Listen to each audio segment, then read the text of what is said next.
여러분 안녕하세요.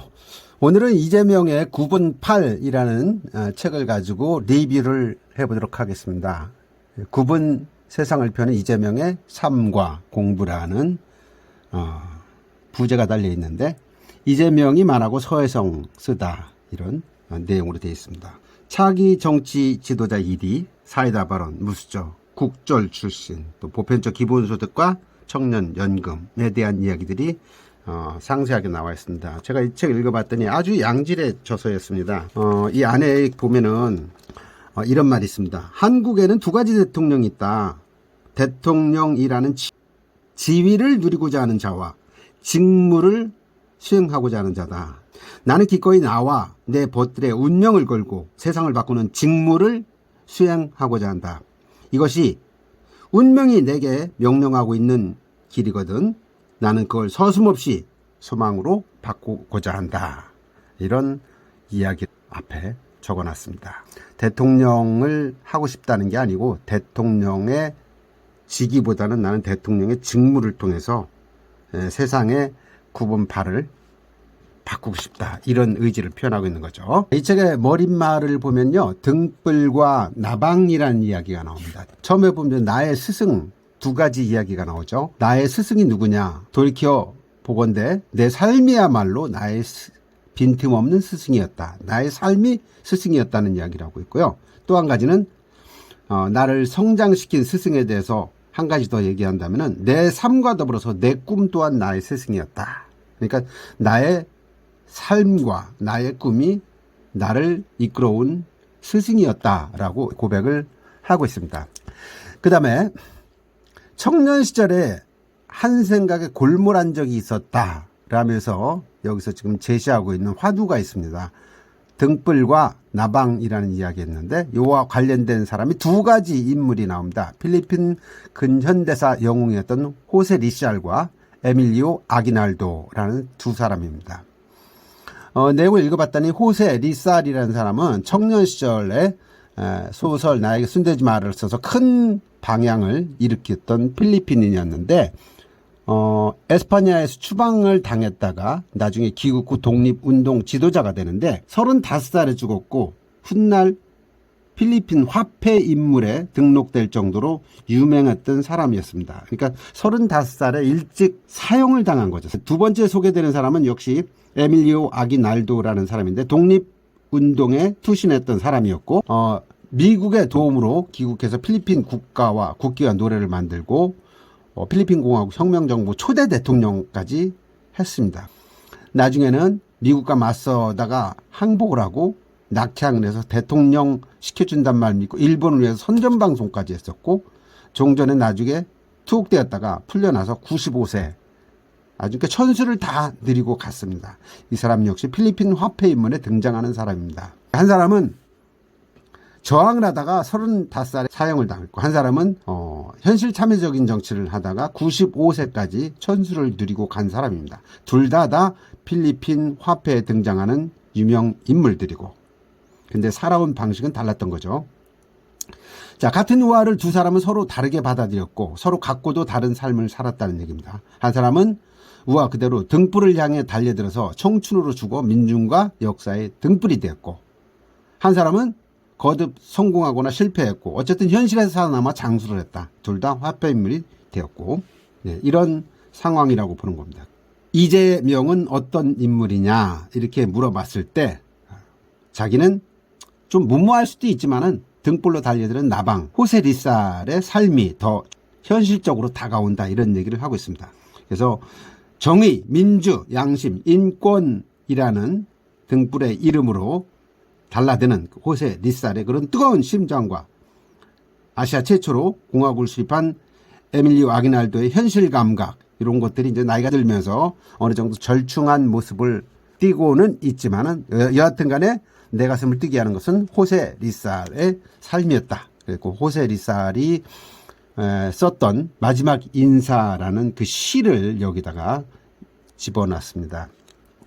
잘 있거라 내 사랑하는 조국이여, 태양이 감싸주는 동방의 진주여, 잃어버린 에덴이여, 나의 슬프고 눈물진 이 생명을 너를 위해 바치리니 이제 내 생명이 더 밝아지고 새로워지리니 나의 생명 마지막 순간까지 널 위해 즐겁게 바치리. 형제들이여, 그대는 한올의 괴로움도 망설임도 없이 자유를 위한 투쟁에서 아낌없이 생명을 바쳤구나. 월계수 백합꽃 덮인 전나무가 아니거나 교수대이거나 황량한 들판인들 조국과 고향을 위해 생명을 던졌다면 그게 무슨 상관이랴.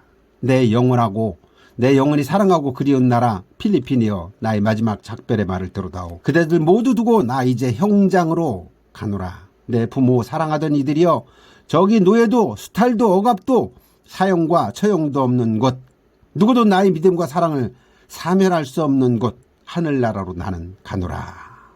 이런 시입니다. 좀 굉장히 장엄해 보이는 이런 시인데, 이런 시를 슬픈 두려움을 읽어내면서 울었다는 이야기를 하고 있습니다. 그래서 이제 내 말과 내 삶의 씨앗을 이 세상에 뿌린다. 나의 꿈이 이 땅에 꽃밭을 기를 수 있기를 희망한다. 라는 이야기를 적고 있습니다.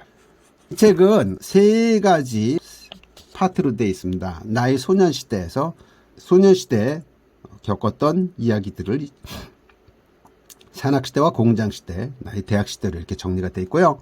두 번째는 이제 공부 모임인 해와 달의 이야기입니다. 이재명 지사가 말을 잘한다, 논리적이다 라는 이야기가 바로 이런 데서 나오는 것 같습니다. 한 2년여 동안에 대학 교수들, 각계 전문가들하고 계속 토론 모임을 하면서 발제를 하고 토론을 하고 공부를 해왔던 겁니다. 그 공부를 해왔던 모임이 이제 해와 달이라는 모임인데 거기서 나눴던 이야기들을 정리해놨습니다. 그리고 3부에서는 이 세상에 꼭 한 가지만 해야 한다면 하면 거기에서 내가 하고 싶은 이야기들을 적어놨습니다. 그리고 세 부서로 나눠져 있습니다. 먼저 나의 소년시대에서 산악시대부터 한번 살펴보도록 하겠습니다. 이재명은 경북 영양군 청기면과 봉화군 제산면, 안동군 예안면 이 3개군이 만나는 접경지대인 청량산 자락 꼭지점에서 태어났다. 도촌리 지통마을이라는 곳이죠. 지통마을. 여기서 이제 오남 4녀에서 7번째로 태어났는데 깡촌이었던 것 같습니다. 자, 저는 이제 아버지에 대한 이야기가 나옵니다. 아버지가 이경희, 공경할 경자, 빛나리 자, 경주 이씨였고, 아버지는 천궁, 박하 등 약초를 재배했고, 요즘 같으면 신농업을 한 셈이었는데 경제가 별로 도움이 안 돼서 굉장히 어려웠었다. 집안일보다 동네 일을 많이 했고, 아버지가 이제 대학교 중퇴를 하다 보니까 좀 공부 좀 하셔가지고 호적 신고를 대신 해주거나 이름을 지어주는 그런 게 아버지 주업이었다. 선출직은 아니었지만 동장, 이장 역할, 그 당시엔 이장을 동장이라고 했던 모양이에요. 그래서 똑같은 상황이면 아버지는 남을 우선시하는 그런 사람이었다. 굉장히 이제 힘들었던 이야기 하고 있습니다. 그 다음에 이제 본인의 생일에 대한 얘기인데, 태어난 것이 64년 10월 22일인지 23일인지 헷갈렸는데, 어머니가 전바치한테 점을 치고 나서 10월 23일로 결정됐다. 근데 그때 했던 이야기들 중에 이제 두 가지가 있는데, 넌 잘 될 테니 염려 놓고 살아가라 라는 말을 이제 점괘가 그렇게 나오니까 어머니가 자기를 그렇게 했죠. 잘 될 건데 뭐 어때? 하면서 스스로를 달래는 그런 계기가 됐고, 또 한 번은 먼 친척된 분이 와서 막걸리를 마시면서 나를 부르더니, 야, 고작 귓볼이 잘났다고 몇 번 이야기를 했는데 큰 인물 되겠어 라는 이야기를 듣고, 그게 나한테 또 왠지 모를 희망감이 되었다는 이야기도 하고 있습니다. 이재명은 3계에서 초등학교 다닐 무렵에 먼 거리를 다니다 보니까 학교도 많이 빠졌고 성적도 미미미미 이런 수준. 그런데 학교에 가서 지독히 좋은 게 한 가지가 있었는데 책을 모아놓은 독서실이었다는 겁니다. 이제 거기서 암구랑 지하세계, 해저 이만 이런 여러 가지 명작 소설, 어린이 권장 도서를 많이 읽었는데, 그곳이 몇 시간 동안이지만은 평화가 유지되는 나의 도피처이자 자아의 자궁이었다. 3계 초등학교 1층 교무실 바로 옆에 있던 곳이었는데 내 영혼이 생성된 고향이다. 이런 얘기를 하고 있습니다.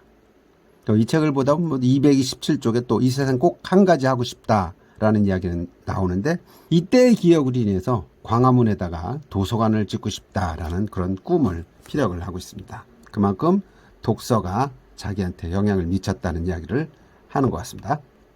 번째는 성남으로 이사 온 이후에 나의 공장 시대에 대한 이야기 간단하게 한번 살펴볼까요?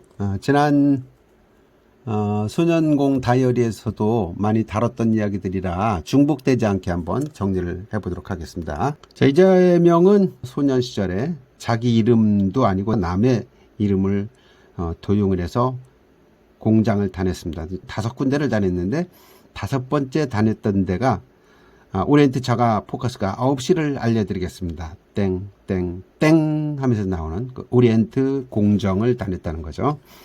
거기에서 또 많은 아픔도 겪고 그랬는데, 지난 대통령 선거 출마했을 때 바로 이 오리엔트 전공에서 대선 출마 선언을 했던 걸로 기억을 하고 있습니다. 그만큼 흑수저도 아니고 무수저 출신이다 라는 이야기를 하고 싶었던 거였겠죠.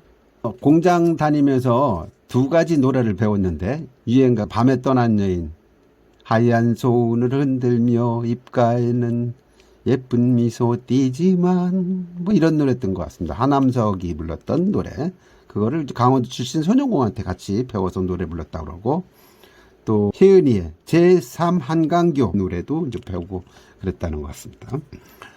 경주이씨 국당 공파 41대 손. 예.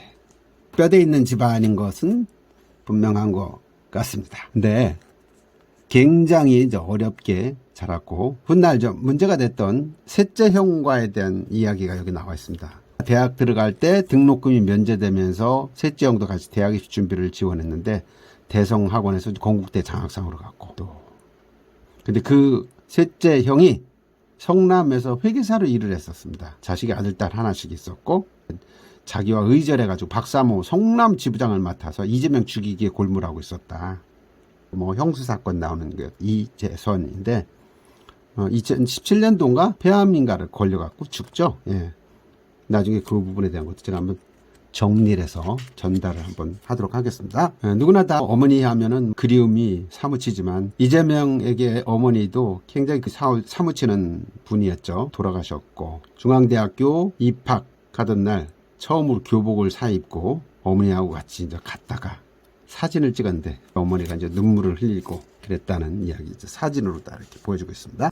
이재명 후보가 아파트라는 곳을 처음 가봤다고 합니다. 김혜경 지금 살고 있는 부인, 처갓집을 결혼하기로 결정을 하고 이제 인사드리러 갔었는데, 그게 서울 송파에 있는 회밀이 아파트였답니다. 난생 처음 아파트를 갔는데, 그 당시 장인은 서울 시립대를 나왔고, 아내 오빠는 스탠포드 대학을 유학 다녀왔고, 아내는 서울에서 숙명여대 피아노 공부를 했는데, 집에 갔더니 피아노가 있더라는 거예요. 그러니까 태어나서 피아노가 있는 집을 처음 봤다. 삶의 수준이 차이가 났다는 얘기를 하고 있습니다. 자, 다음은 대학 시대에 대한 얘기도 한번 들어가 보겠습니다. 이재명은 대학에 들어가기 직전에 이제 성남에 있는 성일학원을 잠시 다닌 적이 있었는데, 이제 돈이 없어서 더 다닐 수 없는 상황이 됐던 거예요. 그랬는데 그 당시에 원장 선생이 돈 없으면 너 무료로 다녀라 이렇게 하면서, 재명이 너는 가능성이 있어, 조금만 더 해봐라. 김창구 원장 선생님이 공짜로 공부를 할 수 있도록 인정해주고, 또 감싸주고, 또 배고픈 걸 걱정해주고, 영어 수학 공부 가르쳐주고, 무엇보다도 삶이 사랑이란 거를 일깨워준 첫 스승이었다는 거죠. 나중에 이제 사법고시 합격한 다음에 찾아갔더니 말없이 안아주면서 눈물을 흘리더라. 근데 그 스승님이 단과학원을 하다가 세상을 떠났대요. 자기한테는 첫 번째 스승이었다. 이렇게 적어놓고 있습니다. 독학의 폐단에 대한 이야기를 하고 있습니다. 바이블 대신 비블이라고 하는 게 무슨 얘기냐면, 영어 단어가 이제 바이블, BIBL인데 이걸 비블로 읽었다는 거죠. 그러니까 혼자 공부를 하다 보니까 이런 이제 폐단이 나오는 거죠. 검정고시를 하고 그런 사람들이 좀 성격이 모난 데가 좀 있습니다. 그런데 이제 그래도 이재명 후보가 덜 모난 것은 열심히 스터디 모임을 하면서 돌아다녔기 때문에 그랬던 것 같습니다. 광주 사태, 나의 광주 항쟁에 대한 얘기인데, 이 적폐 언론에 대한 이야기를 하고 있습니다. 광주 사태가 났을 때 이재명은 이제 중앙대학교를 막 입학했을 때였죠. 82학번이라고 합니다. 82학번. 예, 저보다 한 3학번 정도 늦은 것 같은데, 도서관에 갔을 때 웬 학생이 철조망 위에서 전단지를 뿌리면서 하다가 학교에 들어온 전경한테 잡혀가는 모습. 쟤 왜 이러나? 저놈 왜 저러나? 이런 생각을 했는데, 나중에 이제 알고 봤더니, 이 모든 것들이 언론에서 왜곡 보도를 한 것이었구나라는 것을 처음 알게 되고, 그때부터 이제 이 언론을 개혁해야겠다라는 생각을 가졌던 것 같습니다. 이재명은 조정래 작가가 쓴 태백산맥이라는 책을 처음 보게 되는데, 이 책을 보면서 많은 영향을 받고 공부가 되었던 것 같습니다. 그래서 조정래 작가를 시정에 함께 참여할 수 있도록 하는 그런 내용들까지 나오는 거 보면은 태백산맥이 이재명한테 미친 영향력이 굉장히 컸구나라는 걸 느낄 수 있습니다. 그거 외에도 9켤레의 구두로 남은 사내라는 책, 만인보라는 책도 본인이 추천하고 싶은 책이다라고 하니까 시간이 되시는 분도 한번 읽어보시는 것도 좋을 것 같습니다. 자, 두 번째 파트 공부 모임의 해와 달에 대한 이야기입니다. 발제와 토론 그리고 인간학이라는 부제가 붙어 있는데, 이 공부를 하는 이유는 간단하다. 몸 팔을 펴기 위해서다. 예, 예로부터 이를 지혜라고 불러왔다. 그래서 이제 지혜를 얻기 위해서 공부를 했는데, 세상 공부라는 거는 특히 민주적 세상을 만들고자 하는 일하면은 모여서 하는 공부는 필수다. 나와 다른 의견을 가진 사람과 나누는 끊임없는 대화. 이야말로 공부의 진짜 요체다. 발제자가 있고 토론하는 동료는 10명이 됐다가 6명이 되기도 5명 되기도 했는데, 중요한 거는 이재명은 한 번도 빠지지 않고 이 모임에 참석해서 정치, 경제, 여성과 소수자를 포함해서 다양한 주제를 다루고 마지막에 문화까지. 그렇게 해서 토론한 내용을 책을 쓰고자 공부한 게 아니었는데 공부한 걸 모았더니 이 책이 되었다라는. 자, 첫 번째 이제 해와 달 모임이 승자 독식 체제를 넘는 민주주의를 말하다. 한림대 국제대학원 최태욱 교수를 모시고 했던 공부 이야기를 적고 있습니다. 보면 이렇게 이제 발제한 내용이 나오고요.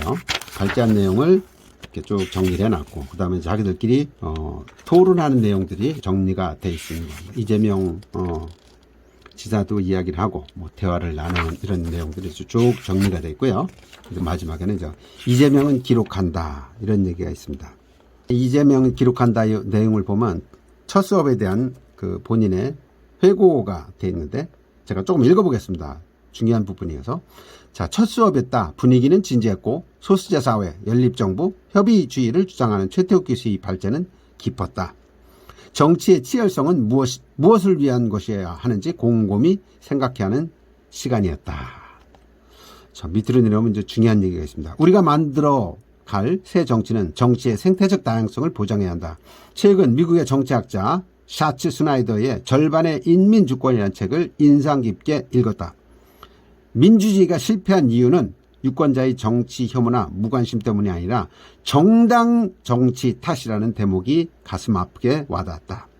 정치인의 치열한 정책 연구의 부재, 유권자와의 소통 부재, 이걸 누구 탓으로 돌리겠느냐. 이것은 다름이 아니고 정치인 탓으로 돌려야 된다. 게으르지 말고 공부를 해야겠다. 그래서 정말로 국민들을 위한 정치를 해야겠다. 이런 다짐을 담아놨습니다. 자, 두 번째 파트는 이제 방어 말고 공격이죠. 이재명 지사가 보면 공격을 잘한다고 그러지 않습니까? 사이다. 이 공격을 하게 된 배경이 이렇게 평상시에 이렇게 토론을 하면서 쌓은 결과였던 것 같습니다. 정치는 언어 전쟁이다. 그렇죠? 네, 지금 또 다 다른 사람들 이야기하는 거 보면 다 지금 언어 전쟁들을 하고 있습니다. 근데 언어 전쟁이라는 것이 어떤 팩트에 입각해서 얼마나 말을 잘 하느냐에 따라서 유권자들한테 와닿고 그러는데, 이제 제대로 말을 못하면 일일망원 제조기처럼 저런 일이 벌어질 수가 있는 거죠. 근데 제가 볼 때는 이재명 지사는 말을 통해서 실수하는 경우는 거의 없는 것 같습니다. 예. 방어 말고 공격을 이 내용에서도 이재명이 정리한 내용을 보면 그런 것들이 잘 요약이 되어 있습니다. 흔히 사람들은 나를 사이다라고 한다. 말을 시원시원하게 소신껏 한다는 뜻이라 생각한다. 성남시의 슬로건은 성남은 합니다입니다. 언제부터인가 사람들은 성남은 특별한 곳, 세금 낸 보람이 있는 동네로 인식하게 되었다 라면서 이제 본인이 시정했던 이야기를 하는데, 이때 이제 성남은 합니다가 이재명은 합니다로 이렇게 바뀌었죠. 자, 세 번째 주제는 경제민주화 전략, 문제는 민주화야. 김상조 한성대 무역학과 교수, 아주 유명한 사람이죠. 삼성 총수를 법정에 불러내서 막 토론도 하고 했는데도 희귀종 경제학자이다 보니까 지금까지 잘 혼자서 살아나가고 있다.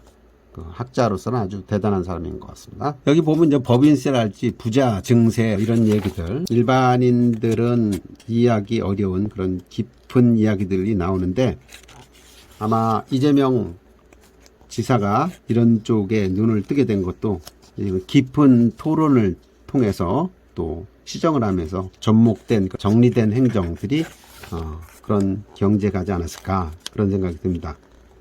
일반 사람들이 이재명을 모르는 사람들은 포퓰리즘이라고 합니다.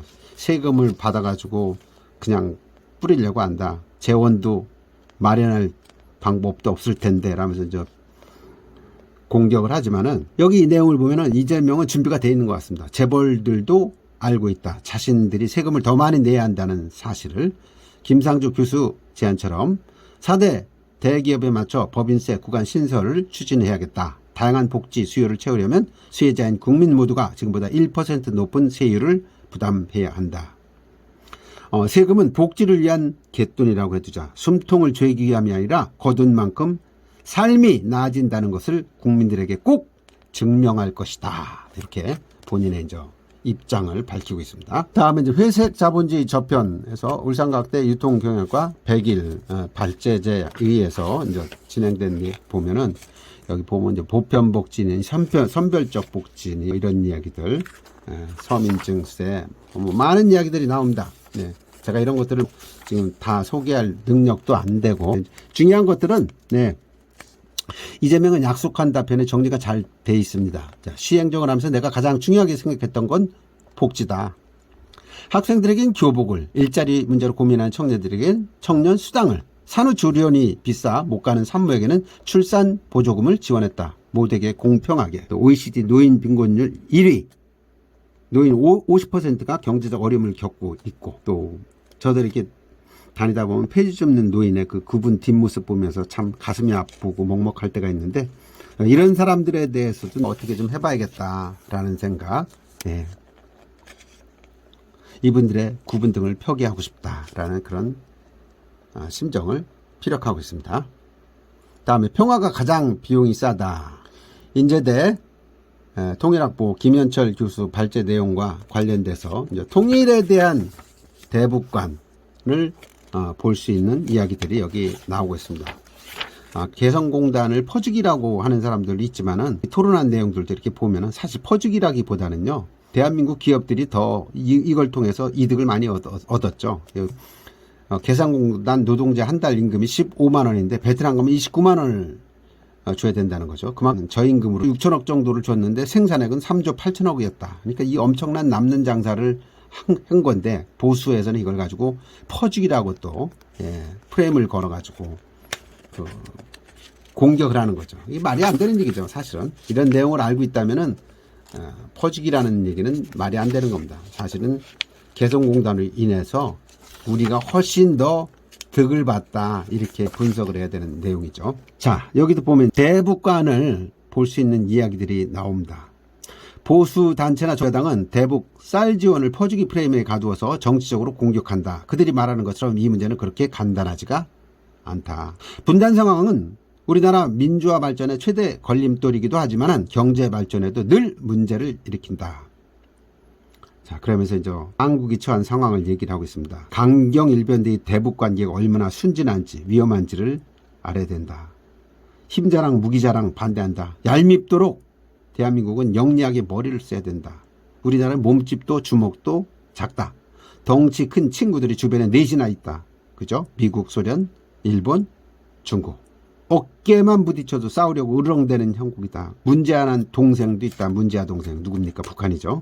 까딱하다가 싸움에 휘말리기 십상이다.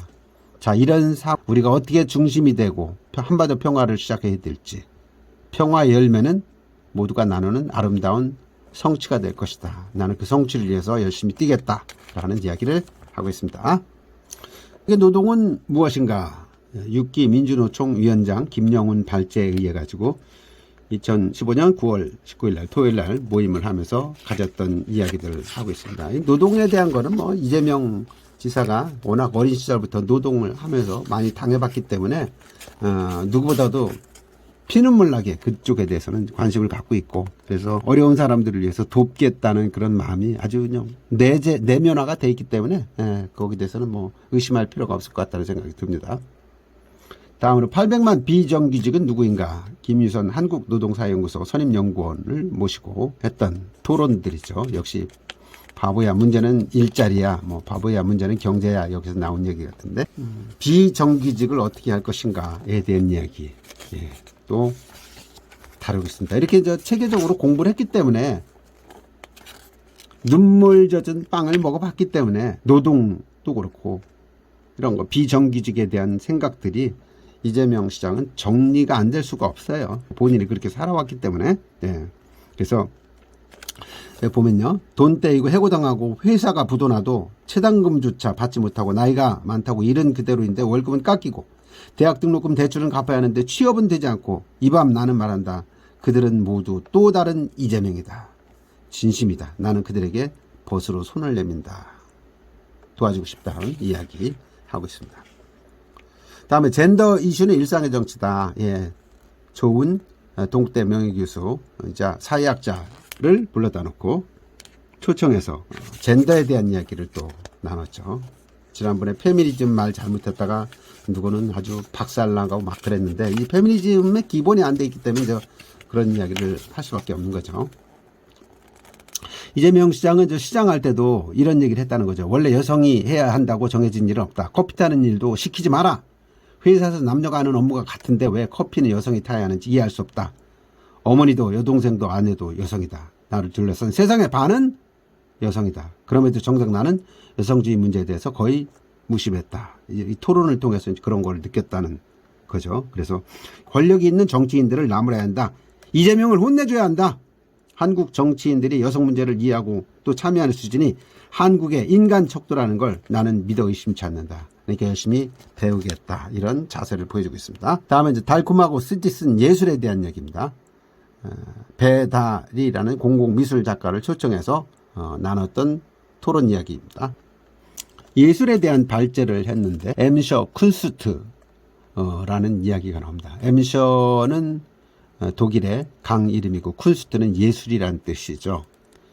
3년에 한 번 두세 달에 걸쳐서 열렸던 예술, 이거를 토대로 해서 어떻게 시정에 접목시킬 수 있을까라는 것들 지금 토론을 통해서 대화를 나누고 있습니다. 주민들이 직접 그 이슈들에 대해 더 적극적으로 참여할 수 있는 두암동 테이블도 만들고자 합니다. 주민들 스스로 어떤 동네를 만들어갈지 생각해보고 결정하는 거죠.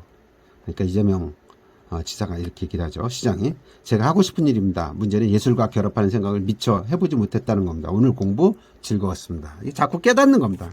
깨닫는다는 게 중요한 거죠. 그죠? 나는 성장기에 예술을 접할 기회가 거의 없었다. 음대를 나와서 아이들에게 피아노와 노래를 가르치는 교양계급 여인과 결혼을 했지만 내게 문화란 여전히 사회와 생활을 바꾸는 일로 다가오지는 않았다. 예술에 대해서도 가슴보다 머리가 먼저 작동하는 편이었다. 행정이 미학을 품을 수도 있구나. 버려진 공장을 이용한 엠셔 쿤스트 설명을 들으면서 나는 내가 다니던 공장들이 겹쳐 떠올랐다. 그곳을 처음으로 예술과 연관시켜서 말이다. 나는 그 길을 가야겠다. 문화와 예술은 개인과 집단의 창조이고 자존이고 밥이다. 자꾸 느끼는 게 있는 겁니다. 이게 중요한 거죠, 이런 것들이. 자, 마지막으로 3부, 이 세상에서 꼭 한 가지만 해야 한다면에 대한 이야기 하고 있습니다. 인간학으로서의 정치, 김대중과 노무현의 세 가지 유산이 있다고 했는데 내용을 읽어봤더니 그런 겁니다. 김대중 대통령이 박정희 대통령하고 마지막 1987년 겨울 대통령 선거 대구 유세장에서 김대중한테 누가 돌과 막대기를 던지니까 나는 그런 거 무서워하는 사람이 아니오! 라면서 했던 연설입니다. 6월 28자 조간신문을 보니까 경기도 안성에서 황소 한 마리가 미쳐가지고 주인 내외관을 마구 찔러서 중상을 입혔습니다. 이 황소라는 건 공화당 얘기하는 거죠. 마을 사람들이 이 황소를 때려잡으려고 몽둥이를 들고 나섰지만 잡지 못해서 마침내 지서 순경이 와서 칼빈총을 5방이나 쏘아서 기어이 때려잡았어. 나는 이 신문을 보면서 과연 천도가 무심치 않구나 이래 생각했어. 왜? 김대중 대통령이 했던 이야기입니다. 삼선 개헌을 분쇄하자 하면서 그 했던 명연설이 지금도 기억에 남는다는 얘기 하고 있고요. 이재명 시장은 김대중과 노무현은 방화범이라고 합니다. 야유가 아니고 내가 그 사람들로부터 그들의 말에 불타버릴 것만 같은 그런 느낌에 사로잡혀서 내뱉는 최고의 언어 찬사다 이런 얘기죠. 예.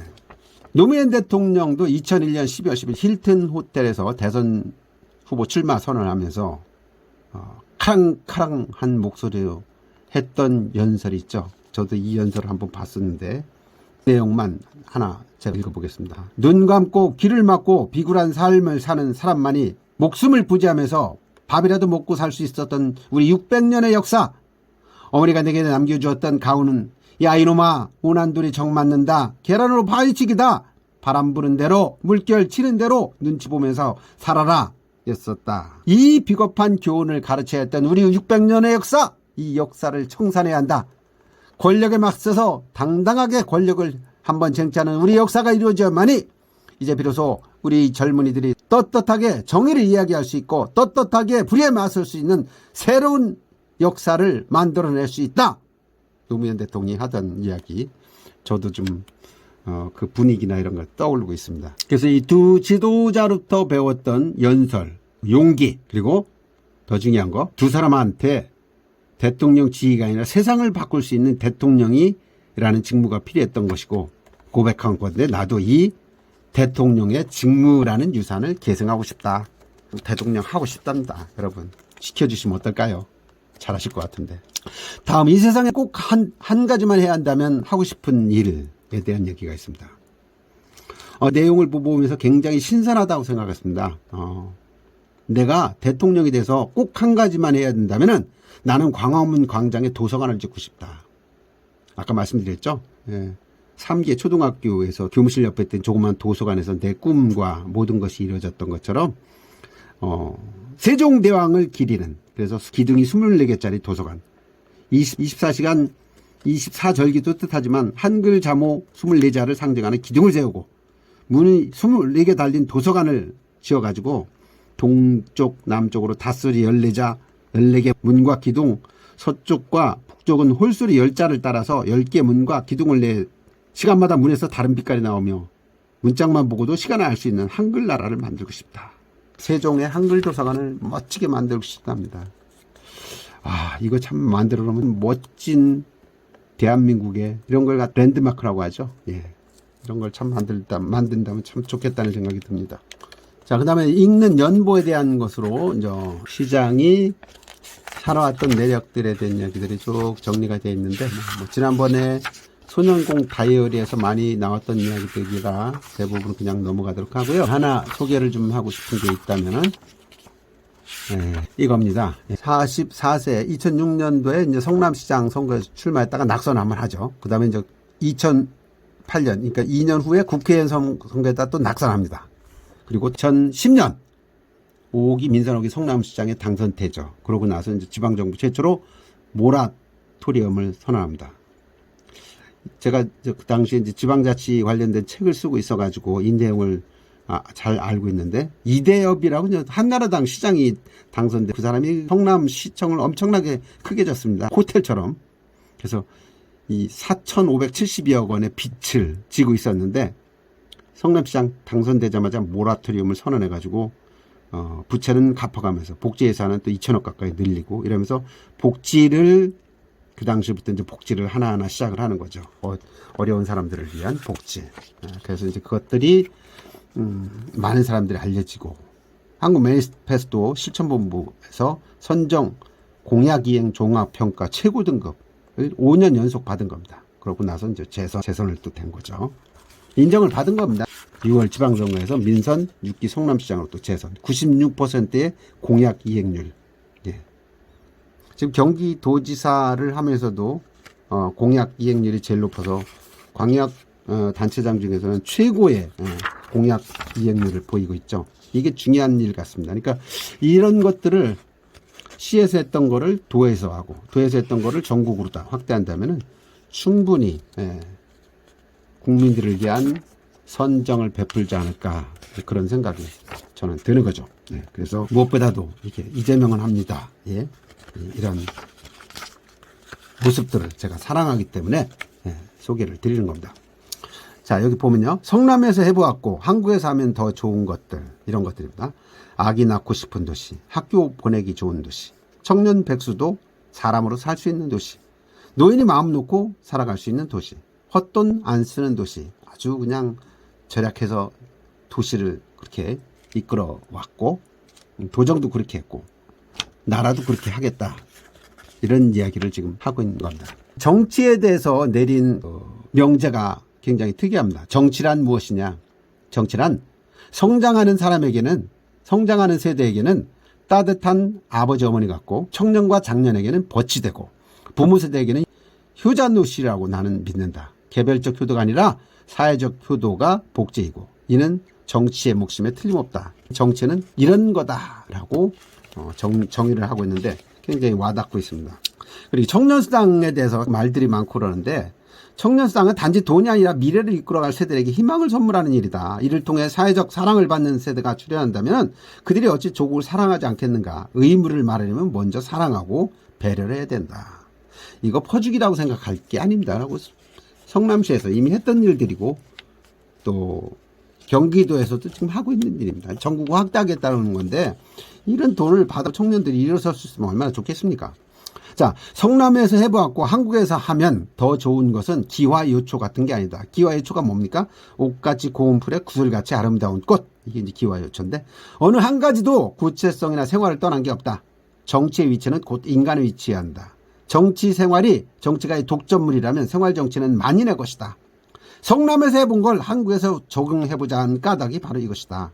더욱더 만인의 것이 되게 하기 위하여. 네, 이런 의지 밝히고 있죠. 자, 마지막 매진말입니다. 구분판을 펴기 위해서 이 책을 썼다. 자, 이 책을 내는 뜻을 한마디로 말하자면 그건 구분판을 펴기 위한 새로운 도전을 향한 약속이다. 나의 구분팔만이 아니라 세상의 구분팔을 펴기 위해서 말이다. 예, 세상의 구분팔을 펴고 싶던 얘기입니다. 그러면서 머리맡에서 제시했던 호셀 리살의 이야기를 하고 있습니다. 등불을 향해 날아가던 호세 리살의 나방이 내 구분판에서 다시 꿈틀거리고 있다. 그래서 민주를 위해서, 자유를 위해서, 그리고 경제를 위해서, 국민을 위해서 뭔가 내 꿈을, 이 꿈틀거리는 이 구분판을 펴주고 싶다, 이런 얘기입니다. 이 책을 정리한 서혜성 작가도 마찬가지로 내가 이재명의 삶을 기록해달라는 청에 응한 까닭은 간명하다. 그의 성장기와 살아온 내력이 내 가슴을 악기 삼아 울렸기 때문이다. 그러면서 가장 중요한 얘기를 합니다. 인간보다 정확한 노선은 없다.